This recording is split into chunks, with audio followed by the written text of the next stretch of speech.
Oh, I can't rotate while recording.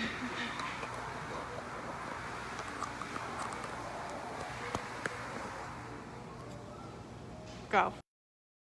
Hey everybody, thanks for tuning back in to see what's happening here at the New England Aquarium and for checking out another Facebook Live. My name is Nick, I'm one of the educators here, and I'm joined by a familiar face that you may recognize. Here's Jeremy. Hey Jeremy, how's it going? Good, how's it going, Nick? It's going pretty good. Can you tell everybody again what your job is here at the aquarium? Sure, I'm an aquarist here, and I work primarily in the Temperate Gallery. Very cool. All right, so Jeremy and I are up here on the second floor in front of his gallery, in front of a particular tank that a lot of you guys that are fans of the aquarium are probably familiar with. We call this our blue hole exhibit. Among other things, there are a couple very large groupers in this tank that you may get to see from time to time. Maybe we'll even get one that visits us during the presentation.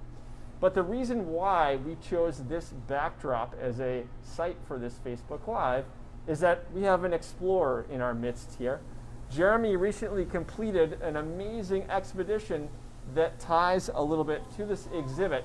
He was down off of the coast of Curacao and he was visiting deep reef habitat. And we're going to talk a little bit more about how he got there, why he did it in the first place, how it connects to this exhibit, what he saw. So stick around, it should be really interesting. Okay, let's get started here. Yeah, so Jeremy, you participated in this really cool expedition through the Smithsonian, and I believe the name of the project was the DROP Project, is that correct? Correct. DROP stands for Deep Reef Observation Project. Okay. And this initiative is a Smithsonian initiative to study the deep reef, primarily focused off the coast of Curacao, as Nick mentioned. And they have several initiatives going on, but primarily focused around sort of understanding how the deep reef is partitioned, how the natural parameters are, how they change over depth and time, and how this deep reef may communicate and how it interacts with the shallow reef above. Interesting. And did you specifically have any other purpose other than just being a part of that? Yeah, so one of the reasons that I wanted to go on this and participate in this expedition is to get a better understanding of some of the fish that we display. So we actually showcase in two exhibits here at the aquarium, in our Caribbean Blue Hole exhibit behind me, and then in our Deep Reef exhibit up in the Yaqui Gallery, some fish and invertebrates that are found in the deep reef. And one other thing I should probably mention is when we talk about the deep reef, what does that mean? Yeah. And, so when we refer to the deep reef, we're talking essentially about the reef from about 200 feet down to about 1,000 feet. So that must mean that a lot of the coral reefs that we're used to seeing on TV and shows, for those of us that get to visit them, they're in more of the shallow water, is that right? That's correct. Okay. Yeah. So that's usually in the more conventional scuba diving range from about 0 to 130 feet or so. Okay, right on. So we're going to do a quick PSA as part of this presentation too. Jeremy, why are projects like this so important?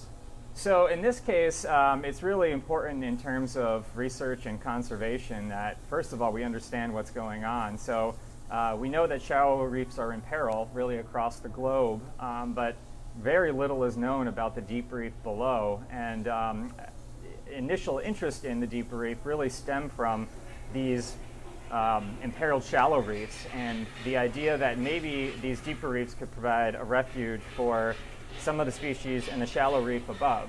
But to answer that question, we first need to know what's in the shallow reef and how they work and how they may or may not communicate with the shallow reefs above. So you mentioned they might serve as a refuge. When I think of that word, I think of like it's needing to escape something. Is that the kind of the same reference that you're making there? Or? Correct. Yeah. So as we know, the oceans are warming, becoming more acidic, and the thought is that maybe these deeper reefs, which are a little bit cooler and a little bit different, some of these species may be able to drift a little bit deeper and settle down and then eventually move back and repopulate the shallow reef as conditions improve. Interesting. Okay. So we talked about how this habitat is a little bit deeper than Jeremy could access using conventional scuba diving gear. you must have had to use something special to get down there. That's right. So I got to go in a manned submersible, a small or mini submarine, which was a really amazing experience. Yeah, so there was actually a picture that we posted to advertise this presentation of Jeremy in front of that submarine that you guys might have seen. We may have the chance in the future to post some other great images that Jeremy took as well. But tell me a little bit about the size of this submersible. And actually, I wonder if it's comparable to the window that we're in front of here. It's probably pretty comparable. So the sub is about 13 feet from front to back, about 6 feet high and 6 feet across. And it fits 5 people, including the pilot. 2 of the seats are actually benches that you lay down, probably no wider than the bench that we're sitting on here. And 2 people would be lying down on that bench with their face pressed against a 40-inch dome window that is the main viewing window for looking out of the sub. And I don't know if you mentioned this, but how many people would be in that submarine at one time? So you could fit up to 5 people, but it'd be pretty uncomfortable. You're think about a very small car, probably a compact car. Yeah. Most of the dives that I was on, there were only 3 people, including the pilot in the sub. Okay. There are a couple of bench seats in the back as well that you could squeeze a few more people in, and some small port windows to look out. And Jeremy's sitting down right now, but he is definitely taller than 6 feet. So it probably made things kind of interesting for you in there. It did, yeah. Things were tight, but one of the things you get so into what you're viewing and looking at that it's just so exciting, and you're just so enthralled. One of the things, it's a small sub as we've been talking about, but one of the great things is you're lying on a bench, but you're just inches away from the glass, so you have a great view of the habitat and the reef and the animals in front of you. That's one of the compromises. It's less comfortable, but you have a better view.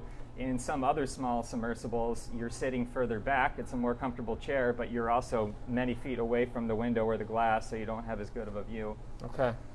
Now, as we're sinking deeper in the ocean, for those of you guys that are having a little bit of trouble imagining this, things are changing, right? Conditions, Correct. light levels, temperature, things like that. Correct. So yeah, the first thing that you'll notice is up in the shallow ranges, you see lots of coral, lots of hard stony corals like we have in our giant ocean tank or Indo-Pacific reef. Very bright, lots of light, lots of schools of fish swimming around, and as you get deeper and deeper, it's getting darker, and you're starting to see a little bit less light.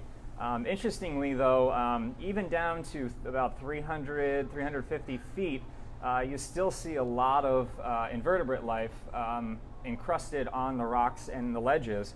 And actually at the 300-foot range was probably my favorite depth that I was at. It was just chock full of some soft corals, gorgonians, whips. It was very psychedelic, lots of sponges, lots of color, really nice. And that's right about where you start to see the light kind of fading out. You're still seeing that blue of the light streaming down, but it's definitely darker. And then as you get down past about 400 or so feet, it's pretty much pitch black. And all you can see are what the lights on the sub are illuminating in front of you. That's amazing. Is it, would you describe it as being sort of eerie or scary? Or? It is. It's kind of otherworldly for sure, especially when we got down to about 600, 700 feet. You'd be going on long stretches of just open sand. It looks very, like I said, otherworldly, almost like you're on a Martian planet, just long expanses of sand and then punctuated by little rock piles and rubble piles, and that's where you'd often see little groups of fish hanging out and cruising around using the substrate as habitat.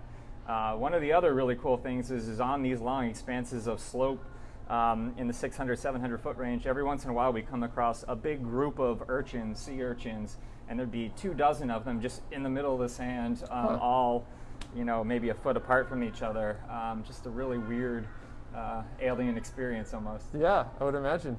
Now, so you mentioned the purpose of this project. Did you have any specific task that you were in charge of during these sub dives? Yeah, so I was kind of being a fly on the wall. I had my goal was really to observe the habitat and the fish and the behaviors that were there to help us out on this end. But while I was there, I was helping out the Smithsonian team doing some recording of data as they were logging and putting down some of their equipment, their monitoring equipment, also helping try to look for and identify some fish that they were looking for as well.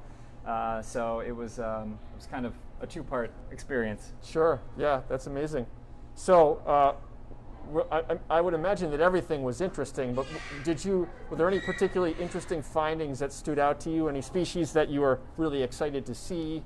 Yeah, there for sure. There were at least a few species that I was really excited to see that I had only seen in pictures before and got to see in real life, which was pretty amazing. One of those is a bladefin basslet, a really cool, smallest species, reddish.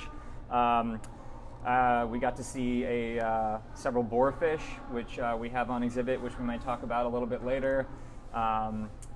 This really cool pink frogfish, or toadfish, that is kind of a face that only a mother could love kind of fish. Really interesting. So that, and just the habitat, I really didn't know what to expect or what to see. So that was kind of the most exciting things. Now, is it not uncommon to come across new species during expeditions like this? Yeah, so interestingly, the Smithsonian Drop Program has been going on for about 9 years now off the coast of Curacao, and they've described over 60 new species of fish and invertebrates in really an area less than 1/10 of a square mile. So it's a lot of new diversity in a very small area, and you can kind of extrapolate. These deep reefs are found all over the globe. That if you're finding this much diversity in one small area, that there's probably a lot more diversity that we just don't know about. So yeah, there's still, and they're continuing to find new species. There are several new species that they still have in the works that they need to describe, and there's still some that they're going down and checking. There was one species, for example, that they weren't sure if it was called a beardfish, and they wanted to try to collect a specimen because they weren't sure if it was a novel species or related to another species that they already knew about. Interesting. And yeah, you can expand on this a little bit too, but I think one of the things that goes along with finding new species is understanding more about the diversity of a habitat, and a lot of times diversity equals resiliency. So the more diverse a habitat is, the animal collection is, the more they can withstand change. And we need to have a better understanding of all these places if we're going to protect them. Would you agree with that? Yeah, that's exactly right. And one of the other interesting things they do, talking about diversity and why it's important that we understand and really learn what's there, first of all, and get a good understanding of what the environment is so that we have a baseline for understanding how that environment might be changing over time. Sure. Another example along these lines is they also do work with the invasive Pacific lionfish, which is all throughout the Atlantic. I'm sure many of you already know about this, but including Curacao. And again, this is a problem and an issue that's been studied a lot in the shallow reef, but very little in the deep reef. And they have seen lionfish all the way down to 800 feet on some of these subdives. And interestingly, they actually described a new species of goby that they saw was being consumed by a lionfish. They came up on a lionfish that was feeding on this school of gobies, and then collected some of these gobies and found out that it was a new or novel species. So I think it was one of the first cases ever where they recorded a invasive species preying upon a previously undescribed species. And again, we don't even know what's all there, and things are changing. So it's really important to understand what's happening. Yeah, that makes a lot of sense. So you touched upon the fact that other than this cataloging of species, getting an understanding for the baseline of these habitats and the assemblages of creatures, there's some other things that were going on related to this expedition as well, right? Correct. Do you want to talk about those as well? Sure. Yeah. So some of the other things that they've been looking at is they use these structures called ARMS, or autonomous reef monitoring structures, which is a tool that's used in the shallow reefs, but hasn't really been used very frequently in the deep reef. And these are pretty much just sheets of PVC, which are about 1 foot by 1 foot, and they act as these little hotels for invertebrate life. And so they can set them down at various depths and in different habitats, and they leave them out in the field for 1 year or 2 or 3 or sometimes even up to 5 years. Then they go back down with the sub, they can put a cover on it, bring it back up, they take these apart, and then they analyze them in the lab, and they can see what invertebrate life, what corals, what bryozoans, what sponges what kind of life is living at each of the depths where these are placed. Another interesting thing that they did, or they've been doing, is looking at the temperature gradient across the reef from 50 feet to, I believe, 800 feet, where they're actually monitoring temperature every minute. These temperature loggers record a temperature reading every minute for a year. They're brought up, they can pull the data off, and then put them back down for another year's worth of data. Very interesting. So collecting a lot of information during these expeditions, which is obviously ideal because, as we've been describing, it's not super easy to get down to this depth, although when we can, we want to try to study as much as we possibly can, I guess. Yeah. Absolutely. So that's great. Very cool.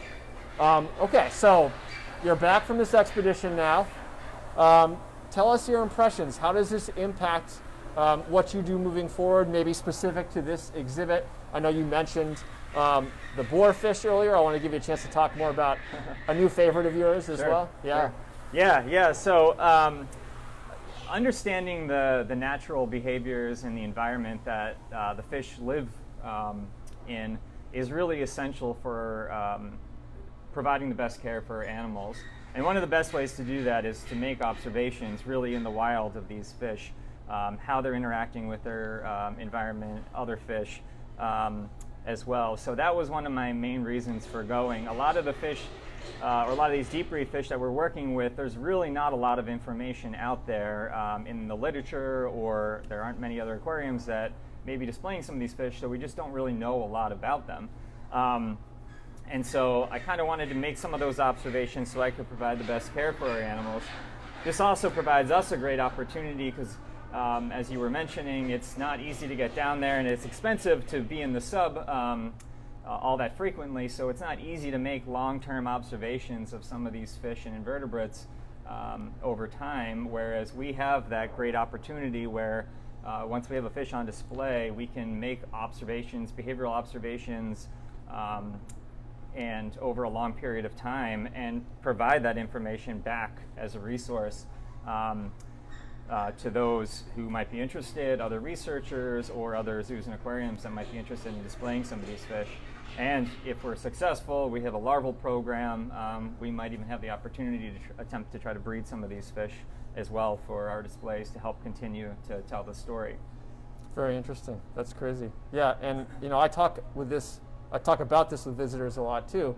You guys come to see us here at the aquarium, either in person or virtually, and you see these amazing exhibits that people like Jeremy have created, and we want you to better understand what's going on in these habitats and with these animals.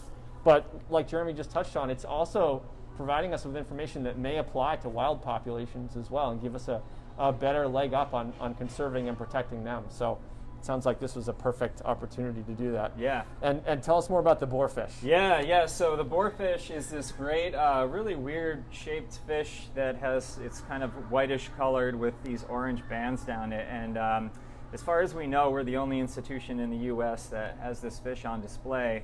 It's a fish that ranges in depth from about 575 to about 700 feet. A really unique fish, really interesting fish. Again, not really much known about it, but a really charismatic fish, and we've been learning a lot about them along the way. One of the things we learned is that they're largely solitary fish, or at least as juveniles. You only really see them by themselves in the wild.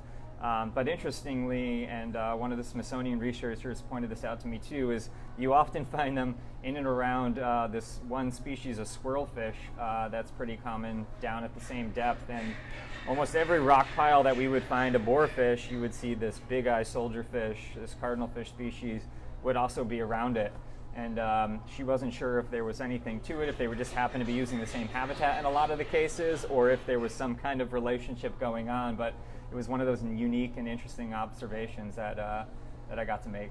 Huh. Fish might have friends too, guys, just like we do, right? Very cool. Okay, well, do you have time for some questions, Jeremy? Yeah, absolutely. Was there anything else that you wanted to mention before we get to the questions? No, I think let's take some questions. Let's go right to it? Okay, so I got my phone here. I can see a question from Becky. She wants to know about the health of the deep reefs off Curacao, if we know anything about that, and have we been seeing any coral bleaching like we've been seeing in shallower reefs? Yeah, so it seems like I think the health is okay in those reefs. You know, right now it's still, there's 9 years worth of data, but I think we're still sort of in the infancy and still trying to kind of get the baseline. So I think it's hard to tell if we don't really know if things are changing or not in the deep reef. There's definitely some bleaching and that kind of things happening in the shallow reefs in Curacao as well as elsewhere. So I think it's still a little bit early to tell, but from what I saw, you know, the invertebrate life, like I was saying, especially in the 300-foot range, looked pretty good. And you've actually, through your answer, you kind of just touched on one of the difficulties of science. It's really hard to get information from just a snapshot, right? You need to be collecting data over a long period of time, right? Exactly. It's hard, you know, and it's all about when you start with that baseline. It's hard to tell where you're at in any direction, if things are getting better or worse, until you have years worth of data sometime, which is kind of the frustrating and the challenging aspect of science. So support your scientists. We need to keep going and collecting that data. Okay, we got another question from Vaughn. He's wondering, was there any evidence of humanity at the depths you were at, like trash or scars from bottom trawling or fishing? Or that's a really interesting question. Yeah, so you do see some trash, some old tires, and some bottles. And actually, this is one of the interesting things about the sub. So the window that we're looking out is a domed window, and so everything is skewed a little bit and looks small. And so at first, it takes you a little while to kind of get a sense of the size of things, and you think, wow, look at all these fish are so tiny, and then you come across a tire or a bottle and you're like, oh, wait a minute, like, you know, the bottle looks like it's this big, and you're like, that's not right.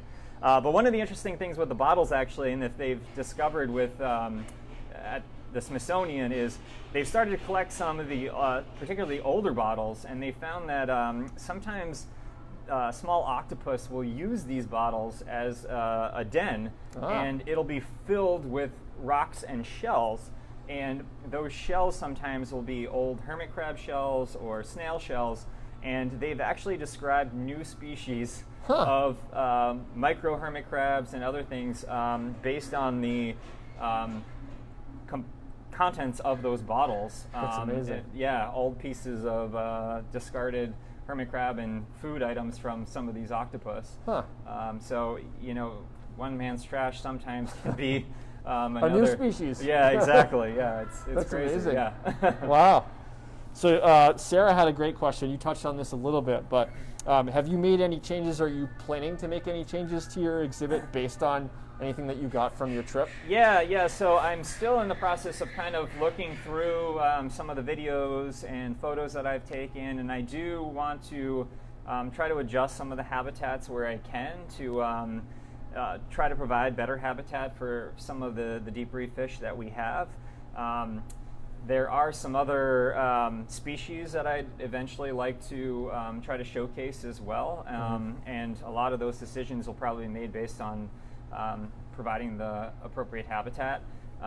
We've also made some other interesting observations that I made for our Yaqui Deep Reef exhibit is a few species that we display up there we have a small number of, and I saw in large schools, which was another observation that we had no idea that some of these fish are found in these big schools, whereas we only have 1s or 2s or 3s of them. So very cool. There are options for changes there. That's really cool. Great. So we've got lots of shout outs. We've got some happy birthdays. Thanks everybody for listening. I think we're going to let Jeremy get back to work here. But as usual, I promise we'll make sure to answer any questions that you post on our Facebook page. So make sure to put them up there. Jeremy, thanks so much for sharing this experience. No problem. My pleasure, Nick. Yeah, it was really cool to hear about that. If we can, we'll try to get some images of photos that Jeremy took during the expedition as well. To be determined on that. But again, thank you guys so much for tuning in, and hope you enjoyed learning more about a new explorer in residence here at the Aquarium, Jeremy. Come back and visit us again soon. Stay safe out there and have a great rest of your day.